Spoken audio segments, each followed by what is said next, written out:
vendu plus de 70 millions d'albums solo, ainsi que 80 millions d'albums avec la formation Genesis. Un succès phénoménal dont il nous parle. Découvrons l'homme derrière le chanteur. Voici Phil Collins.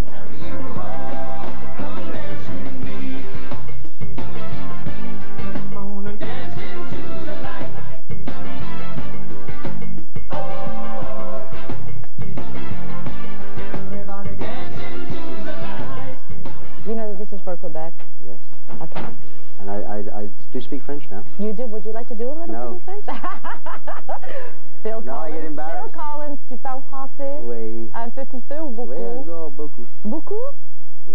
Et tu n'aimes pas parler français ou tu n'aimes pas faire des entrevues en français? Ou... C'est très embarrassant. Pourquoi c'est embarrassant? Ouais. Oh, parce que tu es timide ou? Oui. Oui? Oui.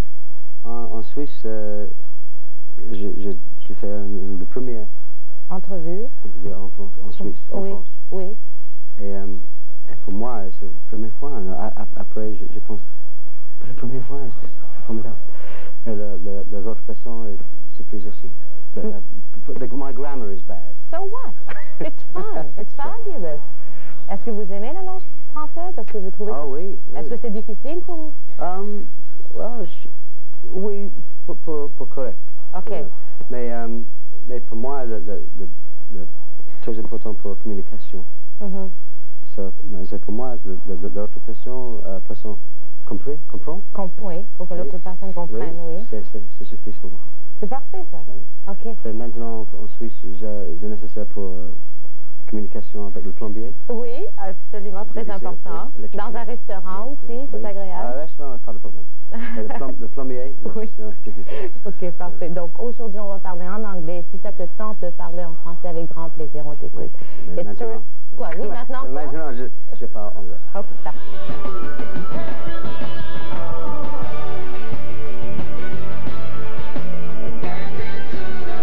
Now, you said something very interesting when talking about this. Did I? Well, yes, you did. Now, you tell me if I'm wrong, because this is what I heard. Every now and again I do. Okay, here we go, okay? This particular album that you've released Yes, is yes. It's a happier album than the last one. We spoke about the last album. It was a darker album. You say that the last album was one of your favorites, so even though it had a darker tone to it. Why was it one of your favorites? Well, it was a fantastic experience to make it. I mean, I enjoyed the making of it. I was doing everything myself, and I pushed myself into a lot of different areas. I made my, like playing the bass parts, doing some of the guitar parts, albeit on a keyboard. It's something I hadn't done before, and I really enjoyed the process. I think it's got some of my best songs on it.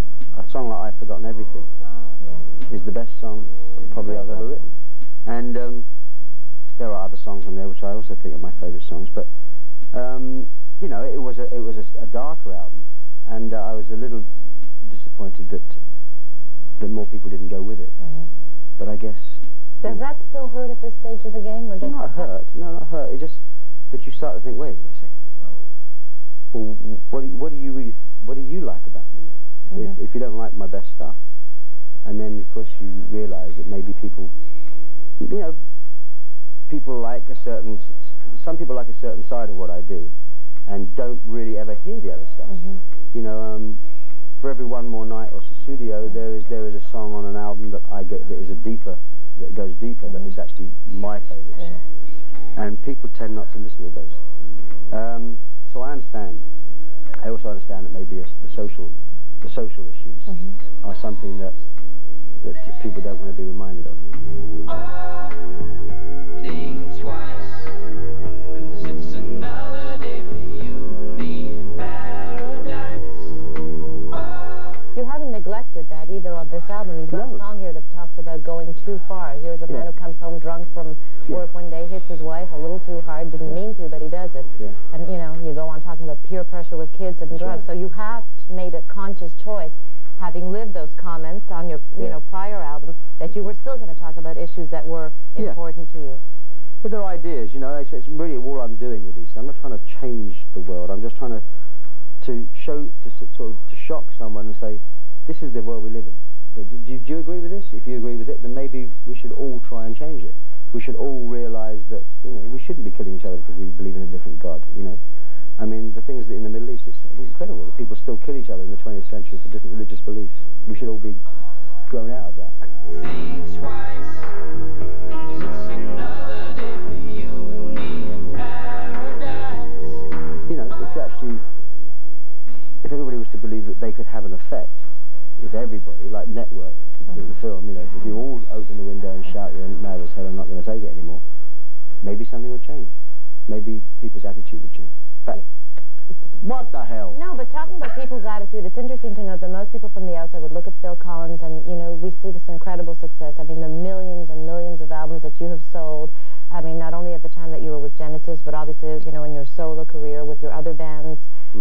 I'm just wondering what your definition of success is. I mean, because to most people on the outside, that is success.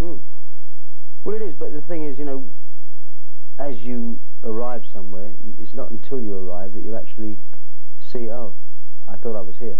It's like climbing the mountain, you know. I mean, you think you know how high it is, and then as you get there, it doesn't seem to be getting any closer. You know, so really you have these varying degrees of arriving. You know, when I first started playing at the Marquee Club in London, that was it.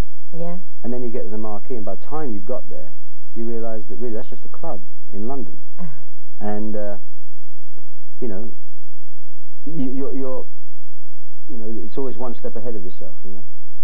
And playing in America, for example, when we first played in America, they played it in New York. You know, we thought, right, that's it, that's America. Now, you know, and in fact, they hadn't heard of you down the road in Philadelphia. You know, it's like you get there, you think, wow, there's so much work to do here. And as you have success, you realise that there are other things, you know. That's why I left Genesis, because after 25 years of being with the band, I wanted to try other things. Yes. It would be the easiest thing in the world to just stay with it until one of us died, you know. I mean, it's easy to not rock the boat.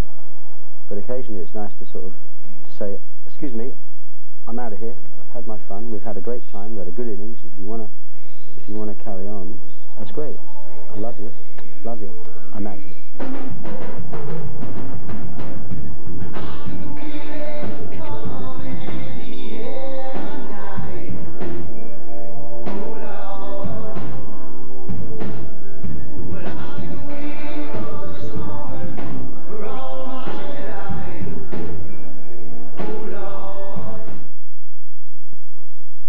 For the question that could appear difficult, and I'm living in Switzerland, which is a place where I would not have thought I would have ended up.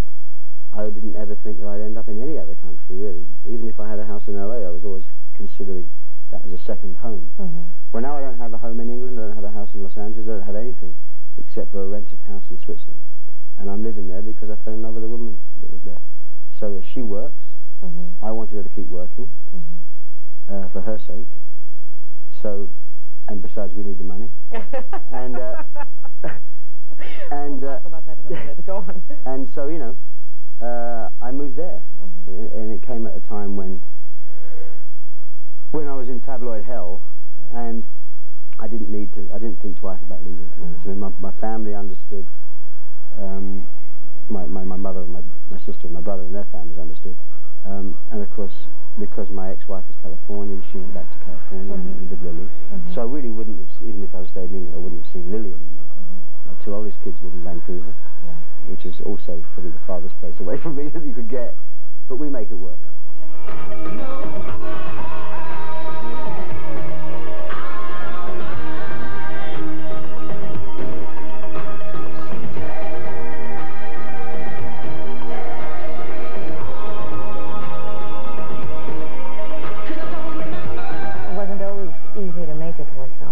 Periods where you didn't get to see the kids very often. Well, yeah. Difficult thing for you. As they get older, of course. You know, when kids are younger, it's easier. It's easier to see them because you can arrange things and they do pretty much what they're told, you know. But of course, as they get older, then they have their own lives and they have social lives. And now Jolie, for example, who I just said goodbye to after having spent a week with her. You know, she is doing very well as an actress, and so she's busy. Simon, my son, is a great drummer and he's an all-round, piano player, musician, songwriter, and he's doing what I did. He's in 4 different bands, you know. Do you want them to do this? Because I mean, you know what this profession's all about. I certainly you're one of the few that have made it, but we know what the odds are, too. I mean, do you want them to do this? Are you worried about it in any way? I think they have to do it. If they're good at it, they have to do it. I mean, I told Jodie when she said she wanted to act, I said, you know, give yourself a time frame. Give me some kind of time frame, because at the time, you know, she hadn't had an experience of doing this, and some kids, you know, they live and die and breathe for it, you know, and they're the guys that actually end up making it. So if you haven't got that kind of commitment, which she has got that commitment, and she has made it happen because she had that commitment, but it's a very tough, even if you're totally committed to it, it's a very tough life.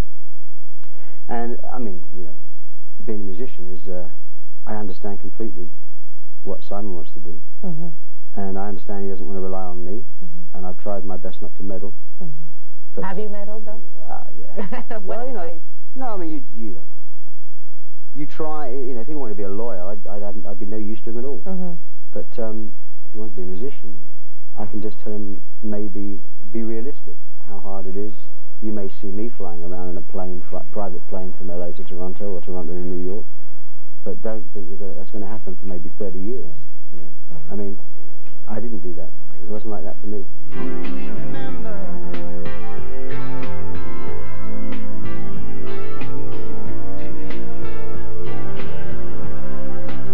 Your role as a father. Yeah.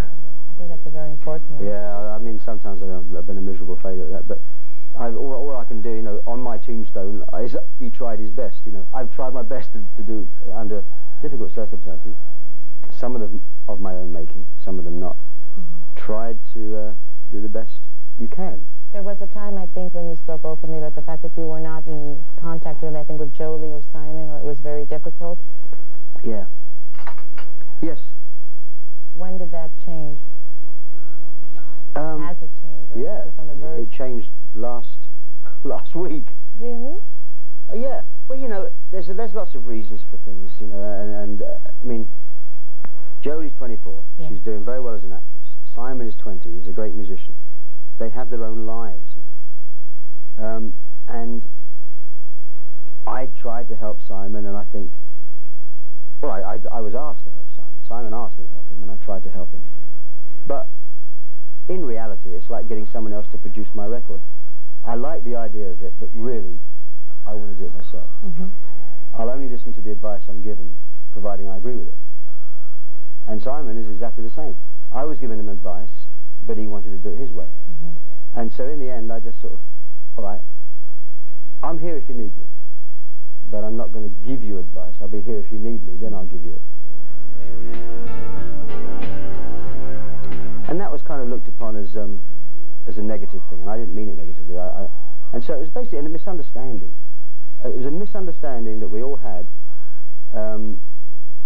that happens in families, but you can get over it when you're living with people, because you know, within an hour it's all forgotten.